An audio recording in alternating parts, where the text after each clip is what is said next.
Welcome to America's Heroes Group. Welcome back to America's Heroes Group, this time with our partner, the Veterans Legislative Voice. May is Mental Health Awareness, Military Appreciation, and Asian Pacific Heritage Month. Happy Mother's Day tomorrow. Today is Saturday, May 13th, 2023. Our host is Kelley. I'm Sean Claiborne, the co-host. Our executive producer is Glenda Smith. And with us today is Shakaya, holding it down as our studio engineer as well. Our digital media producer is Ivan Ortega of Scouts Honor Productions. And we have, of course, the one and only Stephanie Kalota. She is a U.S. Army Reserve Sergeant First Class. She's a veteran and the founder and creator of the Veterans Legislative Voice. And we're going to talk about the commission that's going to explore why a growing number of veterans have been imprisoned since leaving the military. So how are you doing today, Stephanie? Oh, I'm doing all right. How are you doing today? Pretty good, pretty good. Getting ready for spring. It's a little bit chilly today in Chicago, but it's coming. I know it's coming, so we're happy about that. So tell me, what's going on? I know this is something that we've kind of talked about in the past a little bit with some of the topics on our show, because we have talked about, I'm sorry, I got to hit this button right here. We have talked about a couple of things that is really important for veterans. Veterans Treatment Court, we've had many shows about that. We've talked about also courts that are more compassionate about trying to treat veterans. But why are veterans ending up in the prison system to begin with? Well, it's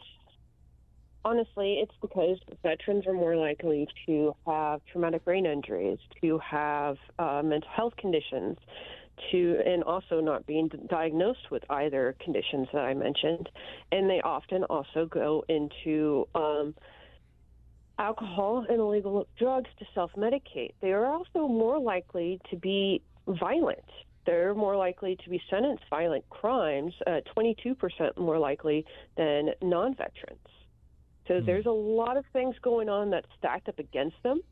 And a lot of times with those that go into these type of crimes and various different things, for example, veterans who are having issues with their income, trying to make sure that there's enough for their family, they often can get into drug dealing. I know a few veterans that's gotten into this to basically be able to feed their kids.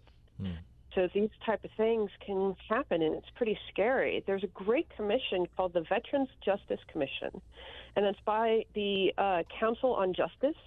And the commission is so great because they actually are supported by not one but two former defense secretaries, Chuck Hagel and Leon Panetta, and then 13 other leaders in science, judiciary, recovery field, healthcare, corrections, law enforcement, veterans affairs, and the military. I do want to point out one of them is Justice Eileen Moore, which a lot of us fangirl over because she's an amazing advocate for especially women veterans that find themselves in the justice system.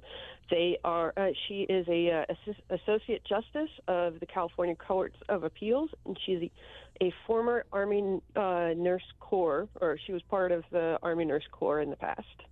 Wow. So when under the commission, what are some of the things that they recommended as far as trying to combat or reduce the rate at which veterans are going to prison? Because the prison population in America has a high percentage of veterans, and that's when there's actually I wanted to bring this up too. I don't know if you heard of there's a new podcast out there by a guy named J.D. Daly. He's a Marine, and he actually served in prison. Actually, was in prison. He went to prison. He served in the Marines, but he was imprisoned. He didn't go into what he did, but it was serious. And he advocates for treatment because he brought up the same thing you're talking about, PTSD as an issue amongst veterans. And also, when he got into prison, he mentioned that which I thought was really striking, which makes sense to me perfectly. And it's a problem. I'm curious to hear your opinion about it. But he said he felt, and a lot of his friends felt more at home in prison than they did when he first got back from service, and they were mostly combat veterans. Yeah, that's actually pretty common. So for a lot of non-veterans out there, when you're a veteran, when you're in the military, a lot of things are controlled. What you wear, when you sleep, when you wake up, what you eat, where you live, all of that is chosen for you, and it's dictated to you. I mean, you have your own training schedule or work schedule that you have to go by, and there's very few ways to change that. And especially for those that have been deployed, I used to joke where I used to work and be deployed at, I always had Folsom Prison on my brain, the song by Johnny Cash. And It's very funny because often when I had turned on I had a Zune then, but iPod, then it was often that song that was playing, and you just get so used to it because it's a very similar climate and environment, and they can find a lot of comfort in that, which I can completely understand. That's why I had to get out of the military, because that's what it felt like to me. It felt like being in jail, man. But especially when you don't have a great first sergeant and you got to deal with somebody that's chaotic and when you pick up cigarette butts at the bowling alley and stuff for cleaning up detail and stuff.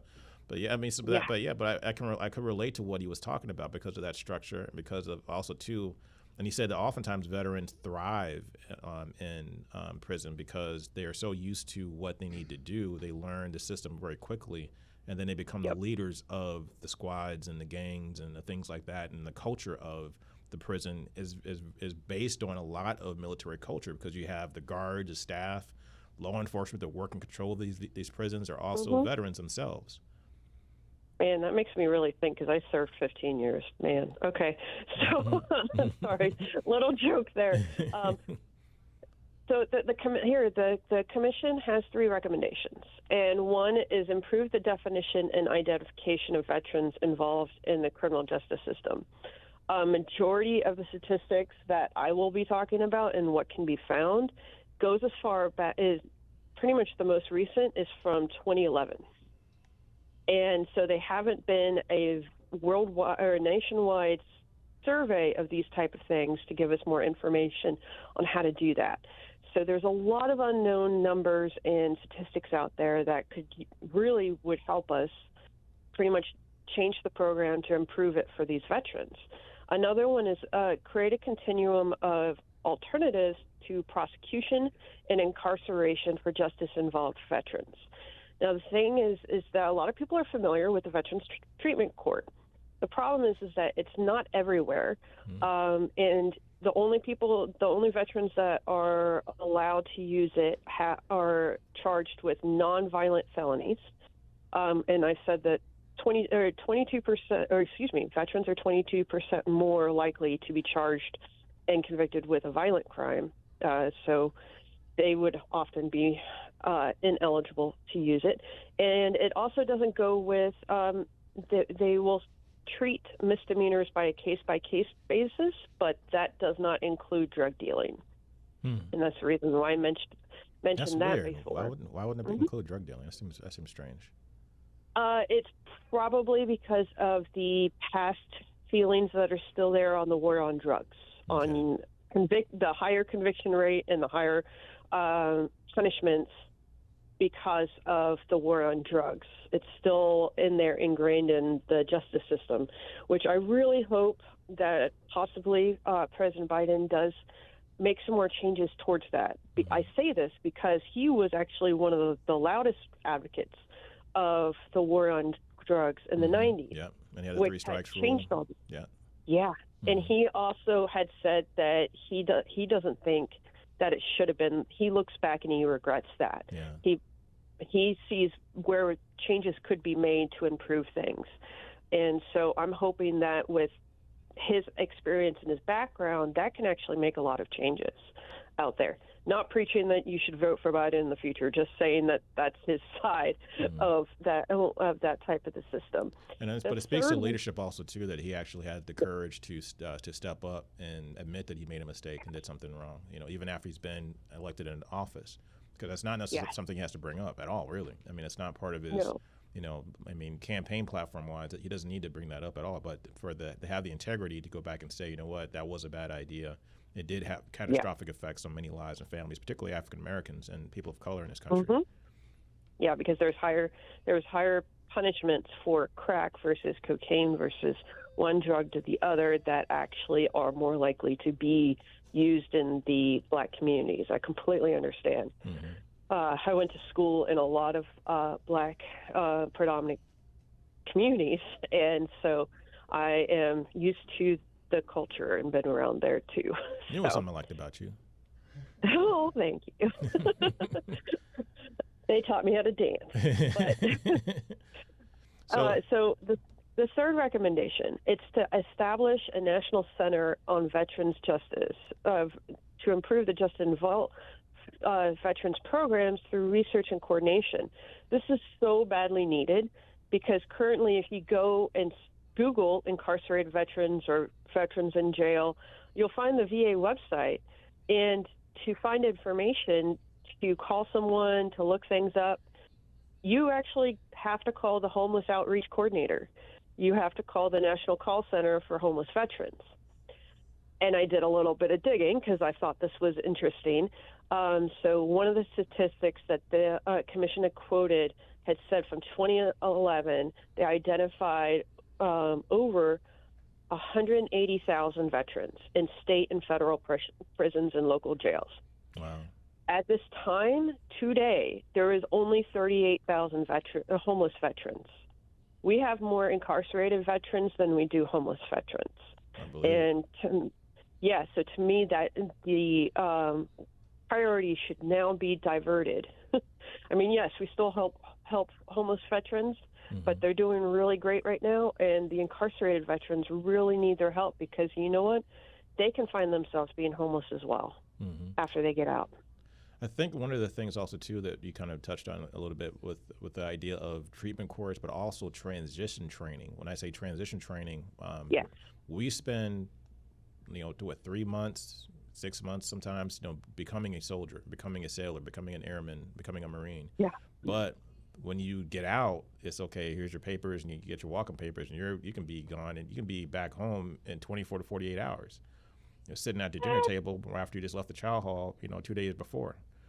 But they've changed that now. There's a lot of changes that were made in the past couple of years. But yeah, for majority of veterans out there, that was the case. I agree with that. No, so it seems like there still could be more done. I know that we have talked about changes that they've done in the system. Tell us about that a little bit. What are some of the things that they're doing to improve that transition? And what could we do better to try to help people become civilian again, but retrain people to become civilian so they're not more comfortable in jail versus being back at home? Yeah, I can spend a whole day just talking about that one because in the past couple of years, I could say for probably in the last decade, they've changed it a lot for active duty soldiers and activated for the active guard reserve, for the guard and reserve people, that you could start what they call A-capping for the Army side, but you could start your transition a year out. And that could be a year from the end of contract or the year from the retirement date. So that stuff can be started. I do know that there is a new thing that's happened in the past couple of years, and I'm trying to remember the actual agency that helps with it. But veterans are actually still serving people can apply to be interns under Skillsoft. That's it. Under the Skillsoft program, that they can become interns in the community, and that extends them for a year. So they build up that civilian experience. So then they can really go after the jobs, because that is a big issue when it comes to veterans, that they don't have the civilian experience, and civilian employers don't know how to read or understand the military experience that they may have. And then what's being done about PTSD? So that's one of the main things that was in the topics. A lot of these crimes or violent behaviors or things that are getting people incarcerated or things connected to issues with PTSD. Those traumatic experiences making people more prone to anger, making people more prone to active violence, bringing that home, and then sometimes being abusive to their spouse or their loved one at home. So what can we do more to address this issue before that veteran becomes a civilian and getting into the prison system? Well, there's a new law out called the Brandon Act, and so that is by parents of a sailor, Brandon Casarda, and he had died by suicide mostly because of the toxic work environment he found himself in. And so the parents have been fighting for years, and they were able to get it passed and for the services to start to accept it, is that when a military member wants to be protected and treated for mental health from any type of reprisal, because it still happens because of the taboo, that they just say, I want to be seen by the Brandon Act. And so the leadership must be able to make sure that service member goes to the mental health clinic. When I was serving, activated, I used to just say that I was going to the dentist's office, and I didn't tell anyone, well, except for maybe my supervisor, who really understood that mental health. But right now, the mental health side has really changed for a lot of units, but it's not everywhere. So they still have to do a lot of fighting for that. Mostly, we need to try to stamp out the taboo and the stigma about it. When later in my career, when I became a security clearance manager, I was diagnosed with depression, anxiety disorder, PTSD, receiving treatment, receiving medications, and I was the security clearance manager. So you can maintain your clearance. The only time that service members have issues with the combination is when commanders are overzealous and overreactive. So having more people talk about their issues, expose more people to it, it gives more empathy, it helps people learn, and then mental health becomes much more available across the board. One of the things I thought was really, really shocking, I didn't not know this about the VA. The VA disability compensation payments, if you are convicted of a felony or in prison for more than 60 days, they reduce your benefits to 10%. So you could be 90%, 80%, 70% disabled as far as your disability 100%. rating. 100%. Yeah. And it gets automatically cut to 10%. If you have 10%, then they will cut it to 5%. Yep. And then they also will terminate VA pension on the 61st day after imprisonment, and they can actually they can't both the VA disability and the pension can be resumed after they're out, but if they fail to notify the VA of the incarceration, they could actually lose all financial benefits until the overpayment is recovered. Wow, that is so, because to me, I mean, like I said, the culture of punishment that we have in our country, which then puts that same veteran back into a situation where they're more prone to go back and commit the crimes that they did before they got penalized. Yeah. I mean, what if they just didn't know? I mean, I only know because I used to work at a VA disability law firm, and we had one of our veterans become imprisoned. And so we had to go through the whole process. And that's the only reason why I knew, because I didn't know that one. And there's another part of it that could be processed for veterans who have a spouse, children, dependent parents, that they can actually file for all or part of the compensation be paid to their dependents, dependent on need, consideration, income, living expenses, what have you. That can be possible, but we have no idea how likely it is for that to be approved, how difficult it is to do that. That's really difficult. And another thing about it, or incarcerated veterans have zero access to the VA health system. So those people that are experienced with the mental health conditions, the PTSD, everything else that goes along with being a veteran, they do not have access to it. They can only receive their health benefits through the justice system, the civilian side. Wow. Yeah. So that's deep. That's a hard one. Yeah, that's a hard one. I'm all for making sure. I mean, taking care of your recompensing for what you did wrong, and admitting you did something wrong. We have about 8 minutes left, maybe a little bit less than 8 minutes. So I wanted to bring up two things because of the importance of it and the timeliness of it, the topic. So we're talking about Jordan Neely, the young man he was about 30 years old, but the young man that was choked, the homeless black man that was choked in New York. He was killed by a Marine. That situation. So when I see that situation, I see two people potentially, because I don't know their situation, I don't know these people personally, I can't judge them, I'm not a medical professional, but I see two people that could potentially have PTSD.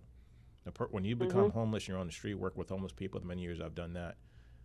That is something that it's a traumatic experience, no matter how you want to classify it. It's a traumatic experience. You can get PTSD from being homeless. Having military service, most veterans that I know, and I'm now at the opinion that pretty much all of us at some level have some kind of level of PTSD. Whether it might be severe, it might be minor, but we all have touched it at some point through, or just from that transition from trying to de-soldierize yourself psychologically. Yes. They call it adjustment disorder as well. That's also a condition. It's called adjustment disorder. By the way, I apologize. No. But then also, too, I want to point out, too, that but I thought it was least honorable for that Marine to turn himself in. He was not charged, which he should have been charged for at least manslaughter, if nothing else, with what was on the video. Yeah. But he was let go, but then he turned himself in before he had to be arrested or anything like that, which, who knows how long that would have taken. But he had at least the honor and the dignity to do that as a Marine. Yeah. He might have also done that for his own personal safety as well. Possibly. That's what I was worried about, was his personal safety. And you could still have a lot of issues with personal safety in jail, but sometimes it can be a little bit better because it depends on the situation. Yeah, I could see that. So, yeah, and so I do want to touch on, because there's a lot of talk about illegal immigration that's going on right now, and one of the main things that comes out of being involved with the justice system is then losing your ability to live in this country if you're not a legal citizen or, fully fledged citizen. There's still a lot of veterans out there that are not citizens, that have served in active duty. Right now, 35,000 non-citizens serve in the active duty and 8,000 join each year. So there is a likelihood that they would be having a mental health condition when they get out, that they can have issues with the justice system, and then they are deported. They lose everything that they pretty much know of after that and have to go to a country that they probably have zero strings to or support basis of. So there is actually zero legislation out there for deported veterans. So that's a really important thing to talk about. Right now, the only known woman veteran that has gone public is Laura Menza, and she was deported from the U.S. at 28 years old, lost her kids, and then 14 years later, she was able to come back home. Wow. Yes. So it's really scary, and if we have more statistics, we have more of a study, we actually have a national center for the justice-involved veterans, we can actually help out the deported veterans as well.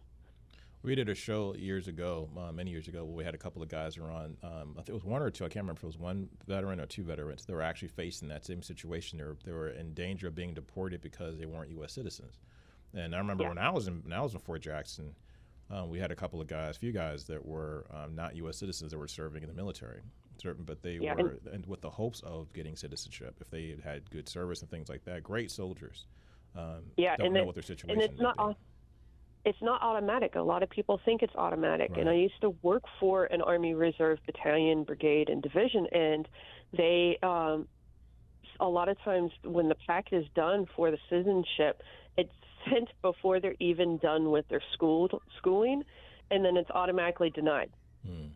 So you have to restart the process all over again with the certificates of completing the training, and then hopefully it gets processed. But it's an easier system now than it was more than about 5 years ago. It was a very difficult system to navigate, and so it's not automatic, and a lot of veterans can be stuck in that crazy, scary loophole.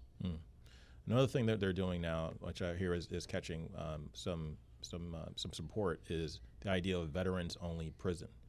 So they have this prisons or even sections of a prison where just veterans are housed together, and it has even more of a structure to it to resemble more of like a military life, so that veterans can get some support, but also a little bit of a reprieve and address the issues of PTSD while they're in prison and serving their penalties. Yes, and that's really important because because here was it. Okay, so one of the statistics, the 2021 scan of more than 2,300 prosecutor's office, only 36 have reported operating veteran-specific diversion programs. And out of 3,100 local jails nationwide, only 46 operate special veteran housing units. And like we said before, it can really help out veterans. That could also make it easier for the VA, hopefully down the road, to come in and step in at least for those veterans in those housing units. That's definitely good. Stephanie, Yeah. you always give us great information. I appreciate your time. You always do good stuff. You're always giving us good information to think about, always giving us things that people don't normally talk about. We got to bring this to the forefront and have you back again, of course, as always, giving us great information. Veterans Letters to the Voice, ladies and gentlemen. Thank you. Good night. Good night. So I got the card this time, but I forgot my glasses. This is AHG, America's Heroes Group. You got to reach out to us. Let us know what you are thinking about and what's going on in your lives as veterans. And that's what the civilians that support veterans. You can email us at info@americashg.org. You can also go to our website, americashg.org. Email again is info@americashg.org. Here's your theme here. americashg.org is what we're all about. Our office number is 312-805-2618. Make sure you give us a call and let us know what you're feeling, what you're thinking about. And then if you see some of the things we hear talk about, comment on it. We're on Facebook. We're on YouTube. We're also on our website with our archive shows. This is America's Heroes Group. Happy Mother's Day, mothers and veterans. I'll be right back again next Saturday, 4 to 6 p.m. on WVON, AM 1690, and of course on americashd.org. See you next time.